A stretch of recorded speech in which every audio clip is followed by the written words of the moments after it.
In A New Hope, Obi-Wan Kenobi's life was cut unexpectedly short once he fought Vader.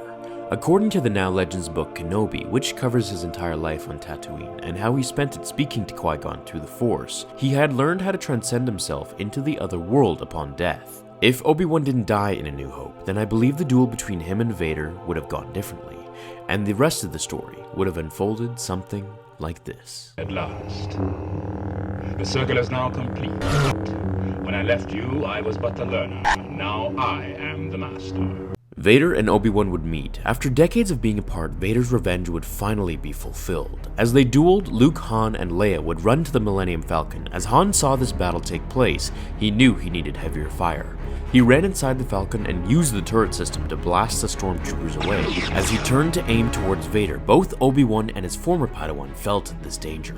Kenobi used this advantage to dodge an attack from Vader and run towards the Falcon as Vader tried to control the massive blasts with the Force, allowing Obi-Wan to get away to save his own life. As they would end up in the Millennium Falcon, the scene would be much similar to that in The Phantom Menace with Qui-Gon, Anakin, and Obi-Wan, except this time, Kenobi would be the Jedi Master who was out of breath.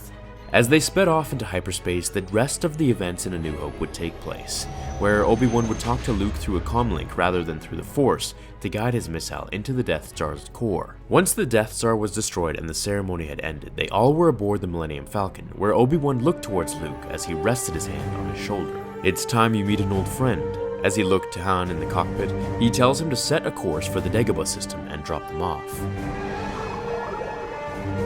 Once they reach Dagobah, Obi-Wan walks with Luke on the mysterious swamp planet, the rain and thunder building the fog around them, when they see a little frog-like creature approach them. As Luke reaches for his lightsaber, Obi-Wan places a hand on his while continues to look forwards, his eyes beginning to swell with tears. Luke looks confused as he stares at this odd connection between this little green toad and Old Ben. Embracing one another, he motions for Luke to follow him, apprehensive to enter the little hut that barely fit a grown man.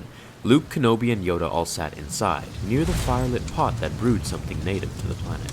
The hours went by as Luke sat there not saying a word, as if he didn't exist, hearing stories about the Clone Wars, mixtures of laughter and despair filled with names he had never heard before. Finally, the green frog says, "For what? Come here, have you?" Kenobi turns and points at Luke. Yoda's eyes widen as he mumbles under his breath, "The son of Skywalker."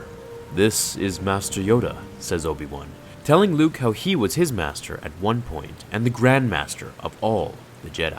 Yoda knew what this meant. The son of Skywalker must be trained. He must bring balance to the Force. Keeping his father's identity a secret, the two began to train Luke every day without breaks. He was either learning the art of Sorcerer from Obi-Wan or being taught how to harness his Force powers from Master Yoda. Luke would skip all side missions with the rebels and focus completely on his training with the two Jedi Masters. He was learning very fast, just like his father before him. Luke was becoming the Jedi Anakin should have become when it came to controlling his emotions. The events of Bespin would never take place, where Luke would continue to train right up to the events of Endor, where he was given the acceptance by his Jedi Masters that he was ready for the journey ahead of him. With the time that he was given, he exceeded their expectations and was given the rank of a knight, which was unusual for a Jedi who didn't prove himself in battle. Luke was ready to face Vader and the Emperor, however someone stopped him as he boarded the ship on Dagobah. As Yoda called Obi-Wan and Luke to his hut, he told them that the Force will be with him, as he finally died after 900 years and became one with the Force. Obi-Wan told him that he was coming with him, telling him this was a battle he had to finish, and together they would finally crush the Sith. As Luke and Obi-Wan sped through space, they neared the moon of Endor, where the plan was for Luke to get himself arrested by Vader, while Obi-Wan found a way inside, knowing that the very sight of him would cause Vader to go into a raging frenzy. Up snuck into Vader's ship. After all, he was very good at this. Stop! Once aboard the Death Star, Vader and Luke would enter the elevator that took them up to the Emperor's throne room. The events to take place would be similar as in the original timeline. However, now, as the Emperor spoke to Luke, Obi-Wan would show up at the entrance. With a look of shock on his face, Vader would turn around to ignite his lightsaber at Obi-Wan, while Palpatine stared in a calm yet surprised manner at the change of events. As Obi-Wan and Vader would meet one another at the center of the room, circling each other, lightsabers at the ready, he would turn to Luke and tell him to never be afraid. As Vader turned to his son, he would finally tell him, "Obi-Wan never told you what happened to your father." Where Luke would say, He told me enough. He told me you killed him. No. I am your father. In a heat of fury, Skywalker searched his feelings and knew it to be true. He always somehow knew. Luke would summon his lightsaber and attempt to strike down the Emperor, who would have felt it and blocked it with his own. Now, I'm going to sidestep. We know from the canon book Lords of the Sith that Palpatine still has his lightsaber after Revenge of the Sith. The battle would be the greatest the galaxy had ever seen, if only Master Yoda were here and in his prime. Would it have been an even more spectacular event? As Luke exchanged blow after blow with Palpatine, matching the Sith Lord's speed, he could tell he was being toyed with. The Emperor had an evil grin on his face the entire time, as if this were nothing more than the average challenge for him, urging Luke to use his hatred, that the only way to kill him would be to unleash his fury and strike him down with all of his hate. As Luke continued to stay in the light, he heard a guttural noise as he stepped back and looked towards Obi-Wan and Vader. As Obi-Wan turned to Luke, he told him to let go. Luke's world would crumble before him. As Obi-Wan disappeared into the Force, Vader stomped on his clothing, curious as to what had just happened. Kenobi was dead. Without thinking, Luke leapt at Vader. His eyes looked different, as if full of something Vader hadn't seen before. It was love and vengeance, emotions that he knew only led to hatred that had consumed him many years ago. As Luke spun and jumped around Vader, blocking his attacks with powerful parries, he could feel the Emperor telling him to use his hatred, to let it fuel him. As he struck Vader down, his fury had fueled him just like in the original timeline. However, now, with a more powerful and controlled Luke, he used his unleashed powers to save the galaxy. Luke turned to the Emperor with Vader laying at his feet, telling him, Now, fulfill your destiny. Your hate has made you powerful.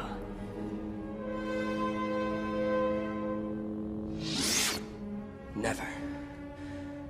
I'll never turn to the dark side. Only this time, he didn't throw his lightsaber away, he kept it clenched in his hand. As the Emperor told him, You have paid the price for your lack of vision. where Luke blocked the attack with his lightsaber and moved towards Palpatine, deflecting it back onto him, not stopping his advance. He knew the Emperor could feel his movements, so the only way to defeat him was with his own poison.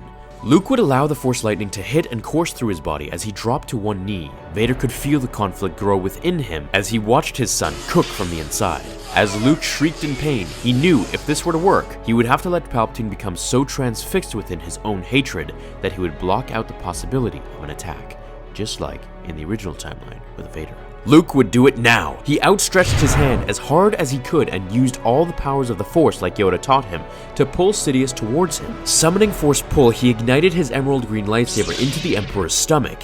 It had worked. Palpatine looked at Luke as his eyes began to flutter with red and yellow, the Force beginning to leave him as hard as he tried to stay. The very power that consumed him had become his failure. Palpatine fell to the floor, his robe billowing with the collapse of his knees, as he rolled to his side, motionless, smiling as he died. Luke collected himself. Yoda was right. The power of the dark side was extremely addictive. The power he felt was nothing like he had ever before. If he could somehow learn to harness this power just as he had and stay within the light, he would teach it to all new Jedi in the galaxy. Luke ran to Vader. As he rose to his feet, Vader spoke. You were right, my son. Luke put his hand on Vader's tall shoulder. Father and son had joined forces at last. The prophecy of Anakin Skywalker was finally fulfilled through his son. Vader would agree to come back with Luke as they would open a new academy of Jedi. Luke would learn from his father how a Jedi master named Mace Windu was able to harness both the light and the dark sides of the Force for the better of the galaxy. The two would create the most prestigious and well-rounded school for all new Jedi to come.